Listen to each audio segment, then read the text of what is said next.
It's not a traditional Mother's Day sermon, as you can tell.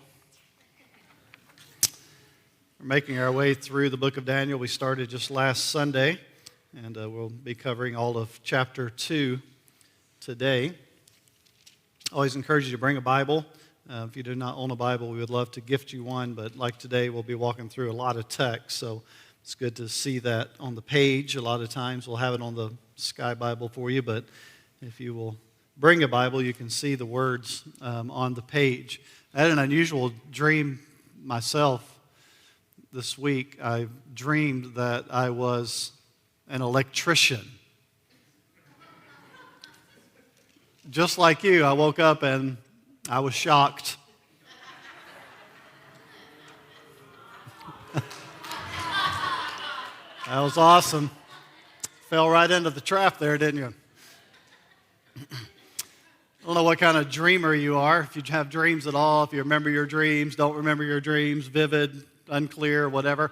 I know that when I do have vivid dreams, my dreams come early in my sleep. And so that means that I'll go to sleep really hard, really fast, and I'll have some, in my mind, crazy, vivid dream, and I'll wake up from it, and I'll think, man, it's got to be like 3:30 in the morning, and roll over, and it's like 11:42. You're like, how did I dream all that in 30 minutes time, right? I dream very hard and very early in my sleep. All of us have probably had dreams where we were in awkward situations. We all have had the not wearing quite enough clothes dreams, right? In some public place. You wake up from those. We always laughed about my grandfather, my Papaw, Pap Hud. He had an ongoing dream. A dream that lasted, he claims, for years of time, where there was a bull that was chasing him. And he would have this ongoing storyline with this bull that was showing up in his dreams. This is not a joke, this is an actual one. It would show up in all of his storylines. He would describe times he was in a bathroom stall and the bull's looking up under the stall door, like all these type of things. So I don't know what was up with that. Maybe had to do some of his early life. But he had the ongoing dream. Nebuchadnezzar had a dream. It was not your average, I'm in a public place in my underwear dream. It had a prophetic meaning behind it. If you were here last week, we started our series in Daniel by learning that Daniel and his friends are exiles. They have been exiled to Babylon, which was one of the world powers of that day. They graduated summa cum laude from the Babylonian training school.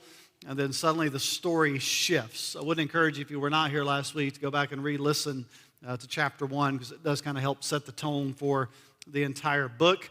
We got a lot of text to cover, so let's jump right into our text today.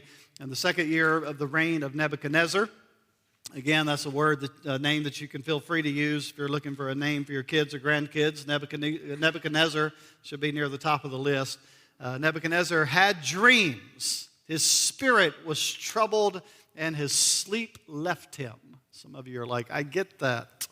My sleep left me and has never come back. Some of you are people that can't sleep. Well, Nebuchadnezzar is having divinely prompted nightmares. His soul is troubled, and he can't sleep. So he calls in his advisors. Verse 2, the king commanded the magicians, the enchanters, the sorcerers, the Chaldeans be summoned to tell the king his dream. So they came in and stood before the king. He calls in his wise men. These different groups that are mentioned here would have been common in a Babylonian empire. The idea of interpreting dreams would have been very common.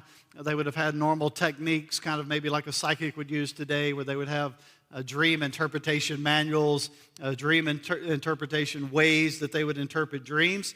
So this seems to be a normal process until he springs the news on them. Verse 3, he said to them, I had a dream, and my spirit is troubled to know the dream. And then here's the natural response. The Chaldeans said to the king in Aramaic, O king, live forever.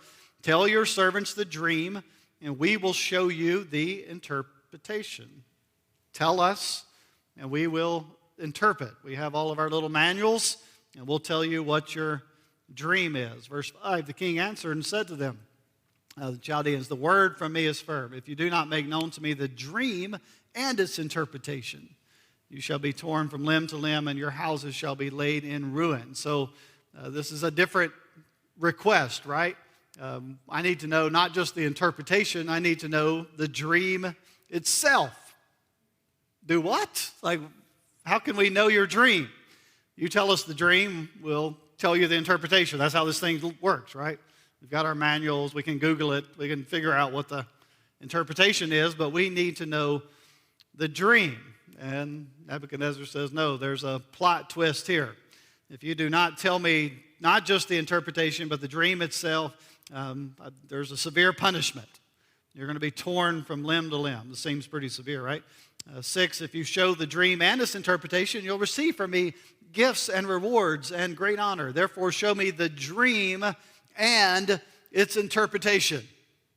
Maybe they should have went with the underclothed dream here. It seems like pretty high odds, like to go with maybe the dream was the underclothed dream. No, but he says, look, there's severe consequences for not telling me both the dream and the interpretation, but there's great reward for those who are able to do both. They answered a second time, verse 7, let the king tell his servants the dream, and we will show its interpretation.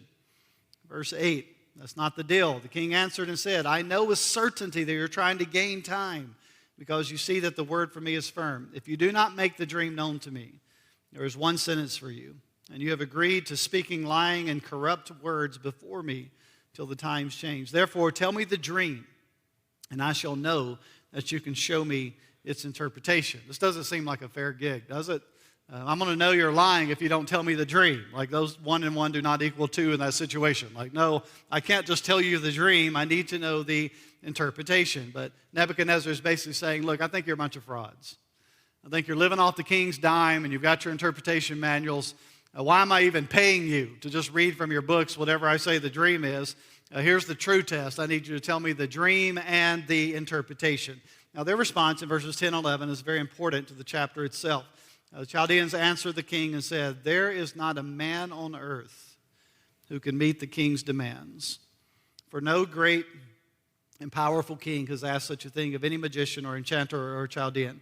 Verse 11, the thing that the king asks is difficult, and no one can show it to the king, what? Except the gods, whose dwelling is not with flesh.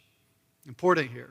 Their response is, why are you asking us to do something that only a God can do? Ding, ding, ding, ding, ding, ding, ding, ding, ding, right? Only a God can do. Well, he's ticked. 12. Because of this, the king was angry, very furious, and commanded that all the wise men of Babylon be destroyed. Man, you do not want to couple together a reactionary king who is all-powerful, who hasn't been sleeping, whose spirit is troubled. Put all those things together, and his reaction is, I'm done with this. Kill them all. That he's got the power to do it. Some of you are like, that sounds like my boss. He had a bad night, and now he wants to fire everyone. Kill them all. Typical Nebuchadnezzar stuff here. So the decree goes out in 13, and the wise men were about to be killed. They sought Daniel and his companions, not to seek their advice. He sought Daniel and his companions to kill them.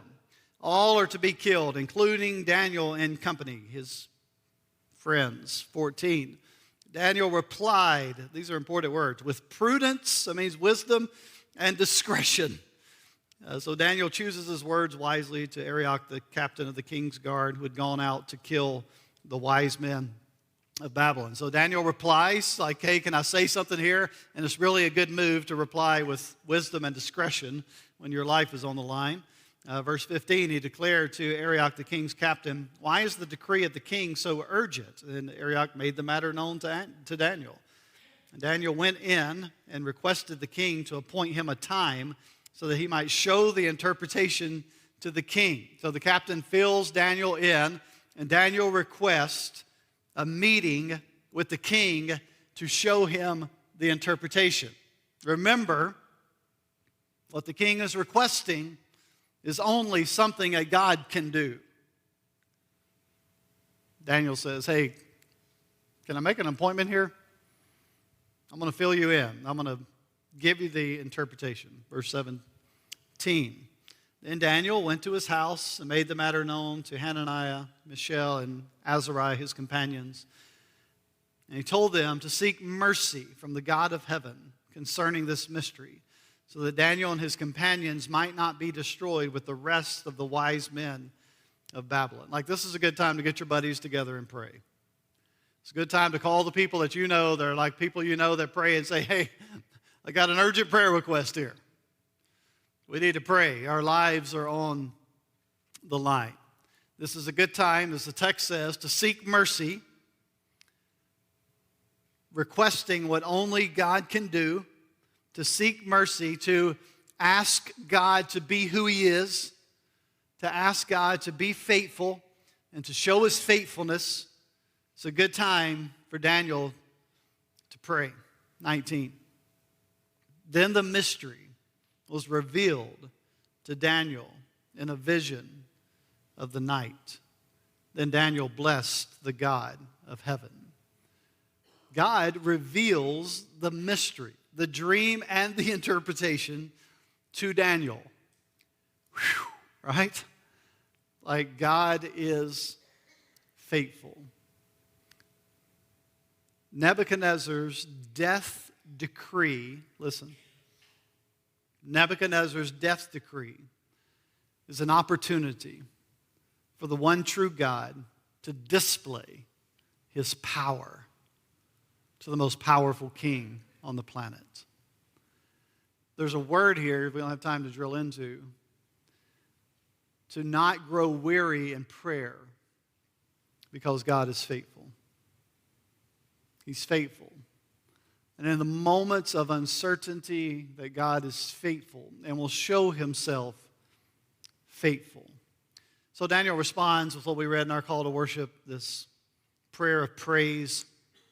Daniel answered and said, "Blessed be the name of God forever and ever, to whom belong wisdom and might. He changes times and seasons. He removes kings, He sets up kings. He gives wisdom to the wise and knowledge to those who have understanding. He reveals deep and hidden things.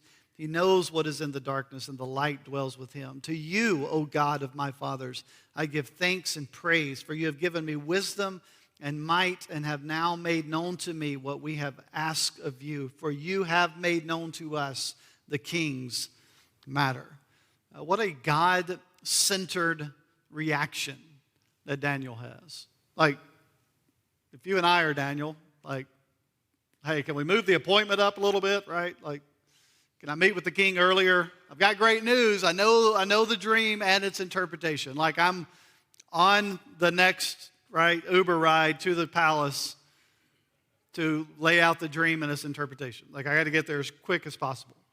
But what a God-focused, God-centered reaction from Daniel, to say that God is in sovereign control, that God alone is worthy of our highest praise and worship. Now, if we were to do a little bit of a Bible study here, we would realize that the words of Daniel in this prayer, they echo the words of Solomon when he was dedicating the temple of the Lord back in 1 Kings chapter 8. In that context, Israel was on top of the world. They were the most powerful nation. Solomon, the wisest king, the wealthiest king. And he builds this monstrosity of a building and dedicates it to God.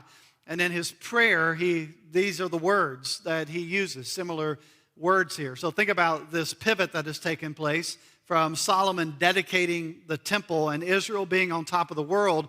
And now our context is the temple that Solomon dedicated is in ruins. God has abandoned the temple. It's been destroyed by the enemy. And yet Daniel's prayer echoes the words of Solomon's prayer in 1 Kings chapter 8. Because God is the same God in both circumstances. God is the same God at the dedication of the temple to show the power of the nation, of His people, when Solomon prays that prayer and is the most powerful king on earth. And He's the same God that Daniel is praying to while he's living in exile and the temple has been destroyed. It's in rubbles. They have no power. Same God in both circumstances. So it's go time at this point. 24. Therefore Daniel went into Arioch, whom the king had appointed to destroy the wise men of Babylon. He went and said thus to him, do not destroy the wise men of Babylon. Bring me in before the king, and I will show the king the interpretation. He's like, let's go to, like, take me to Nebuchadnezzar. Now, again, something we don't have time to chase here, but Daniel's prayer and God's answer not only saves the life of Daniel and his friends, but also saves the life of all these other wise guys in Babylon. All these other pagans who do not believe in the one true God. Saves their lives as well. 25, notice the language here. Arioch brought in Daniel before the king in haste. Hey, before we do this, before the reaction sets in, get this guy in there quickly. And he said thus to him, I have found among the exiles from Judah a man who will make known to the king this interpretation. The king declared to Daniel, whose name was Belteshazzar, that's his Babylonian name, are you able to make known to me the dream that I have seen and its interpretation? Are we clear here, Daniel? I'm not just looking for the interpretation. I'm looking for the dream and the interpretation. And the language here, in haste he takes him. I have found a man among the exiles. Are you able? You can see the suspense building, right? Verse 27.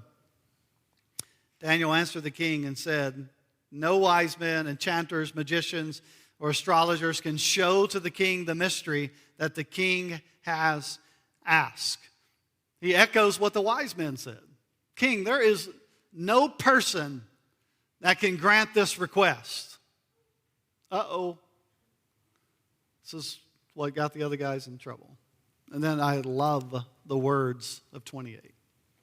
A conjunction here, big conjunction. But, there's no human that can do what you're asking. Bring in all the wise people, all the dream interpreters, break out the manuals, all the things we've learned and been trained in. These are not things that can do what the king wants. But, there is a God in heaven. That changes everything.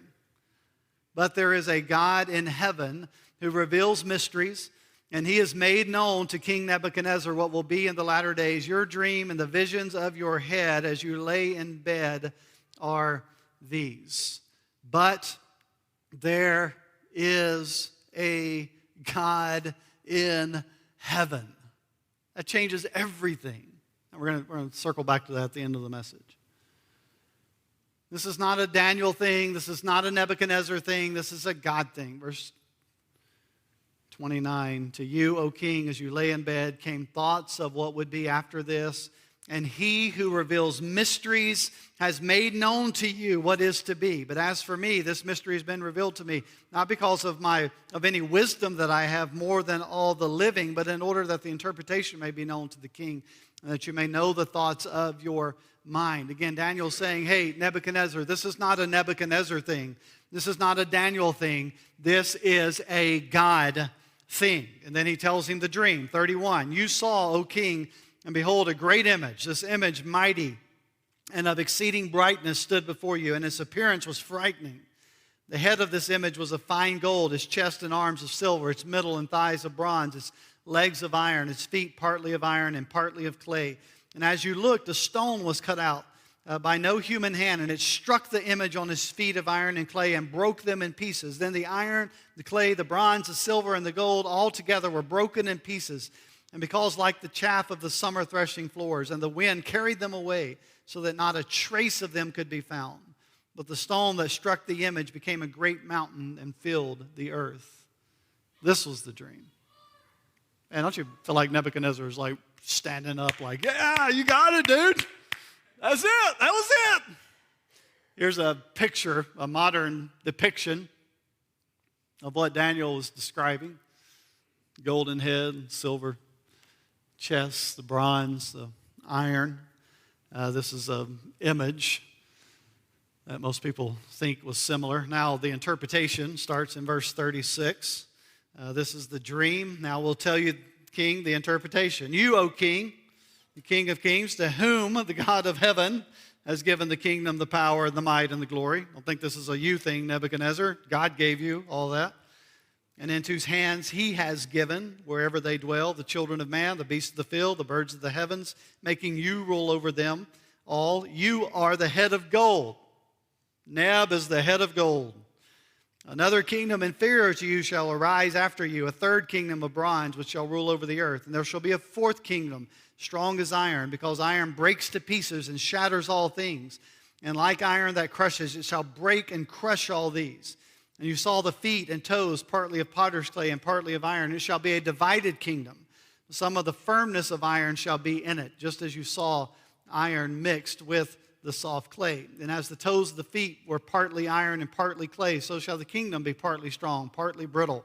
And you saw the iron mixed with soft clay, so they will mix with one another in marriage. They will not hold together, just as iron does not mix with clay. And in the days of those kings, the God of heaven will set up a kingdom that shall never be destroyed, nor shall the kingdom be left to another people. It shall break in pieces all these kingdoms and bring them to an end, and it shall stand forever. Just as you saw that a stone was cut from a mountain by no human hand, and that it broke in pieces the iron, the bronze, the clay, the silver, and the gold. A great God has made known to this king what shall be after this. The dream is certain, and its interpretation sure. This is pretty impressive, this interpretation. Like Daniel had to be writing this stuff down, right? Like as it was being revealed. So the basic interpretation is that the head is Nebuchadnezzar. Well, I mean, he's off to a good start right there. Like, hey, this golden head, that's you. King of kings, you've been given all this power, all this authority. Don't forget that. It's given by God to you, Daniel says.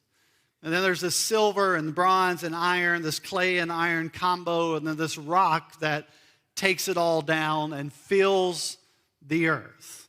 Now, I'm not going to dive deeply into this, but for all of you end times chart people out there and the YouTubers, I have to know about end times, things like that. I'm looking at you, Brad White. I'm just kidding. For all you chart people, the basic interpretation here is that the traditional view of this is that these represent four great subsequent empires. Obviously, the Babylonian Empire is the head of gold. Silver, many would believe, would be the Medo-Persian Empire that would follow the Babylonian Empire. We'll get into that in Daniel's book. It was led initially by Cyrus the Great.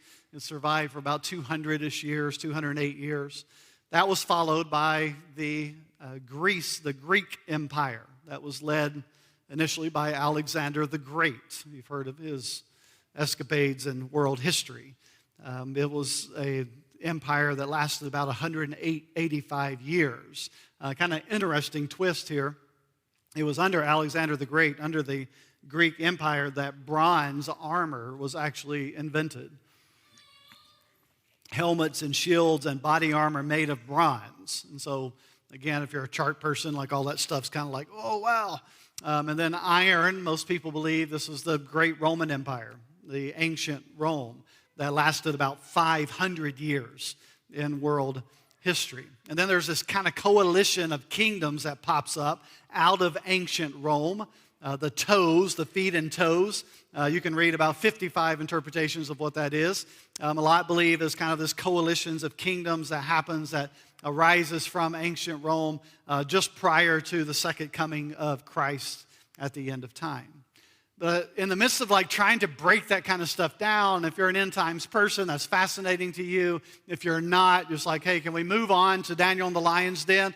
Right? Like if you're, no matter kind of where you're at on that spectrum, don't miss that the centerpiece of this dream is not these dominant world powers.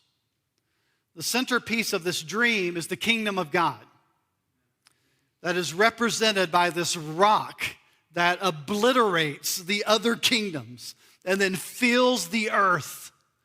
This kingdom is the kingdom of God, created by God, indestructible, victorious. And while it starts small in the dream, think Jesus and a band of followers, right? Jesus and initially a handful of guys that kind of expanded into this group of 120 or so before Jesus ascends back to the Father. It starts small, Jesus and this band of followers, but it grows into a universal, eternal kingdom that fills the entire earth.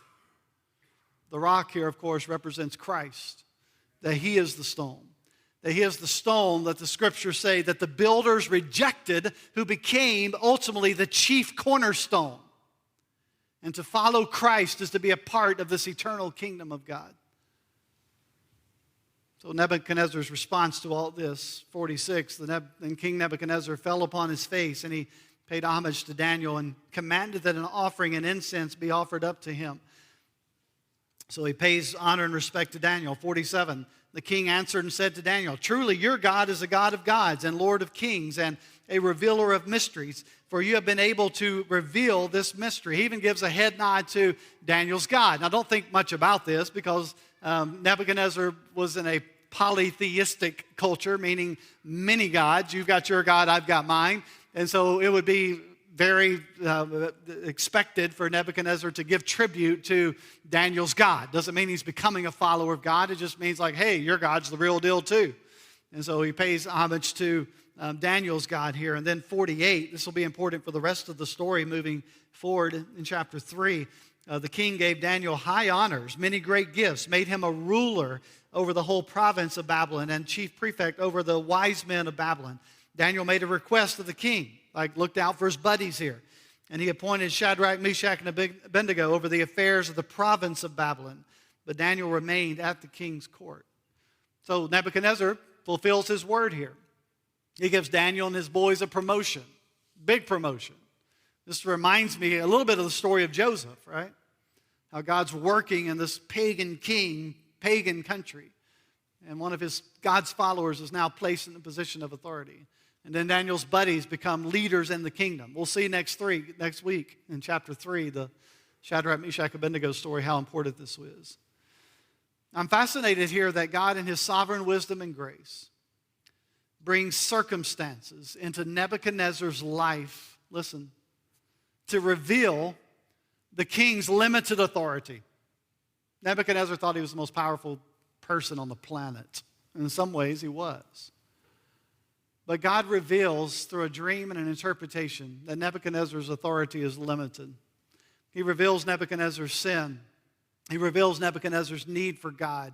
Nebuchadnezzar, the most powerful king on the earth at that time, is reduced to a mere spectator in God's unfolding kingdom.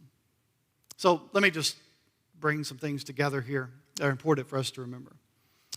In this text, don't forget, there is a God who. There is a God in heaven who acts. Like, if we could just let this phrase be kind of our life perspective, our life lens, the way that we view things going on in our life. You see, there's some of you here today, and you say, Devin, you don't really know what's going on, but I'm at the end of my, and you fill in the blank. I'm at the end of my rope. I'm at the end of my marriage. I'm at the end of my addiction, my struggles, my financial woes, whatever it is. I am at the end of, and if that sentence stops there, we're missing the gospel. The gospel is that sentence doesn't stop. I'm at the end of my, but there is a God who acts. I mean, how godlike is it that God reveals his plan through the mysterious dream of a pagan king? Like, that's the God we follow. That's the one true God who said, I'm going to show how powerful I am by revealing to Nebuchadnezzar. Not a God follower, not someone that bent the knee to God and paid respect and honor to him and proclaimed him. Through a pagan king. I'm going to show my plan through a pagan king. So that puts things in perspective for us. There is a God who, whatever is going on in your life, I'm at the end of my life. I'm at the end of this addiction. I'm tired of this. I'm at the end of this marriage. I'm not sure it's going to make it. I'm dealing with a kid who has strayed away from the family or from the faith, and I don't know if I can make it or hold on. I'm struggling, or I'm dealing with this sickness and I'm at the end of it, or this shame in my life, or this sin in my life, or this anxiety that will not lose its grip on me, or this crippling fear in my life, or these struggles in my life, or this loneliness that I face day after day, or these haunting thoughts that plague me and will not leave me alone, or this guilt, or I'm just at the end of myself. Like whatever you are facing right now, know that there is a God who. There's a God who knows, who cares, who hears, who responds, who provides, who enables. There is a God who is willing and able to meet you at the end of whatever you're facing. He'll meet you there. So don't give up, because there is a God who, and allow that to be your life lens.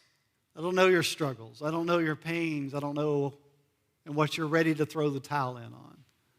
But there's a God who will meet you there.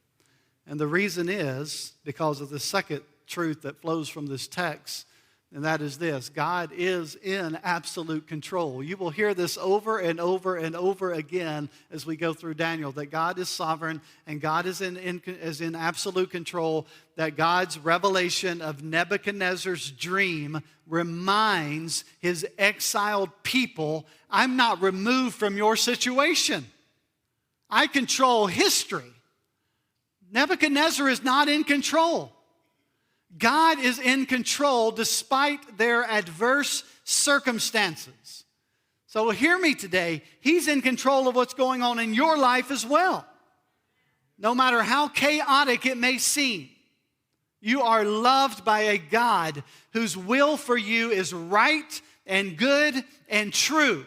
He is on the throne every single day. He doesn't take a break. He doesn't step aside. He doesn't take a vacation. He's on the throne every single day.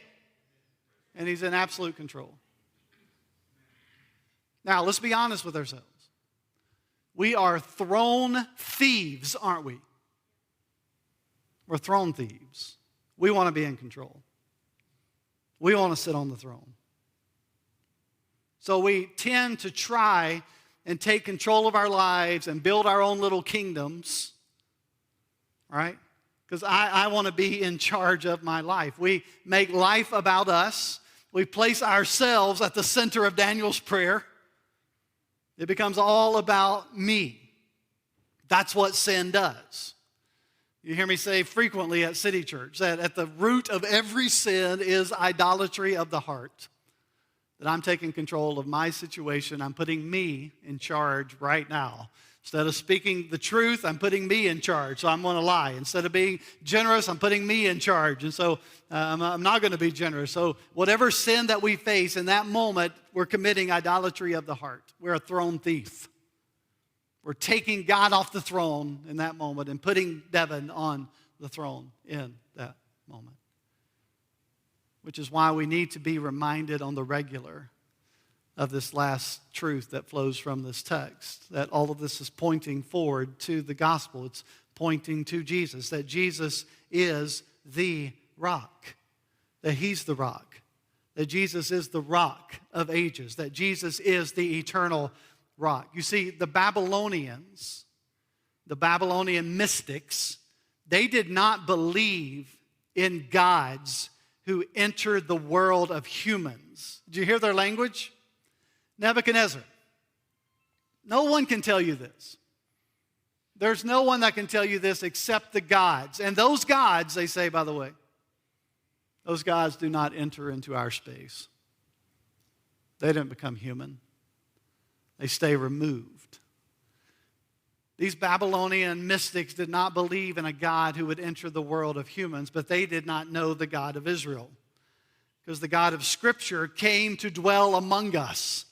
And he lived a perfect life and sacrificed himself on our behalf so that we might become a part of his kingdom. Again, the rejected stone becomes the chief cornerstone. And in this text, this rock will crush the kings and kingdoms of this world but not only the kings and kingdoms of this world, because that's where we love to wave the banner, that's where we love to say God's in control, and God's got this, and everything's going to turn out all right. But God, yes, God will crush the kings and kingdoms of this world, but don't miss this, he also crushes our own little selfish kingdoms. Because we're throne thieves. And he does this because he's good. He does this because he's faithful and trustworthy.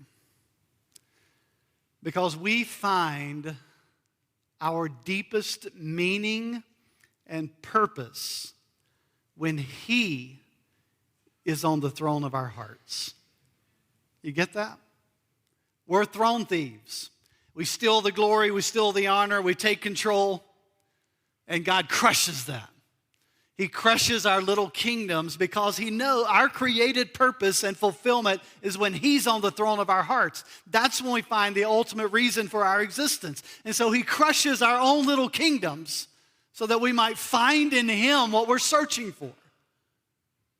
He's good and faithful and trustworthy. And it's why throne thieves like me are invited to be a part of his eternal kingdom.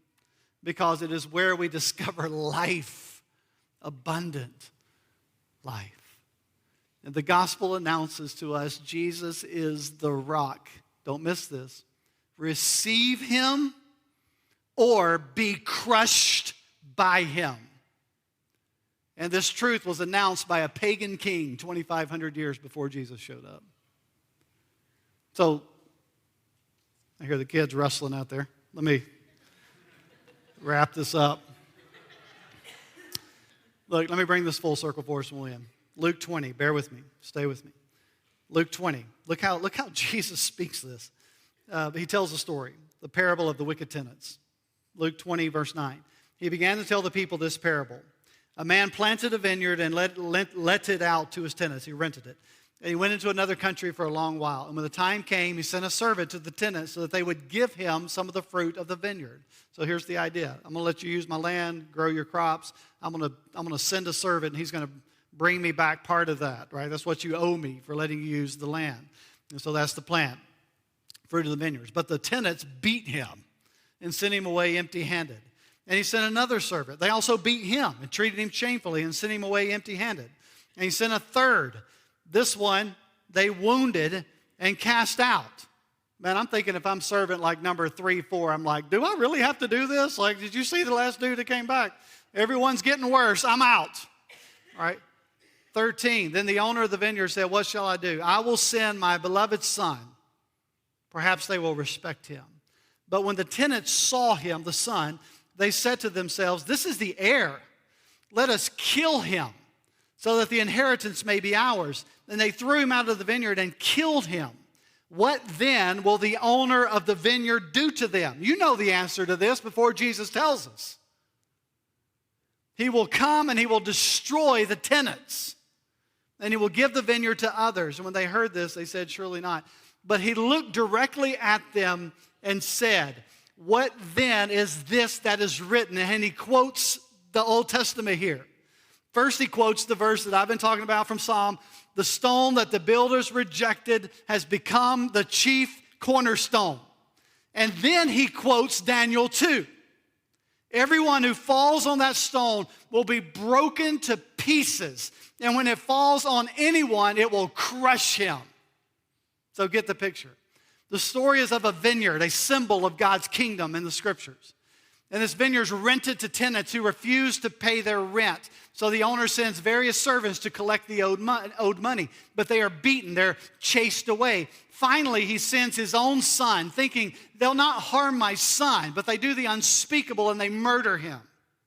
And at that point, the owner returns himself. The owner comes back. And he brings justice to the tenants, and he gives the vineyard to others. And then Jesus identifies himself with the son in the story. He quotes Psalm 118:22. The stone the builders rejected becomes the chief cornerstone. And then he immediately ties it to the stone of Daniel 2. Everyone who falls on that stone will be broken to pieces. And when it falls on anyone, it will crush him. What is Jesus saying? Accept the stone or be crushed by it.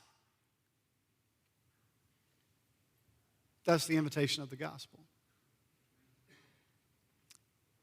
That he will crush our little kingdoms so that we might find life in him. And so I end with just a reminder of those three things.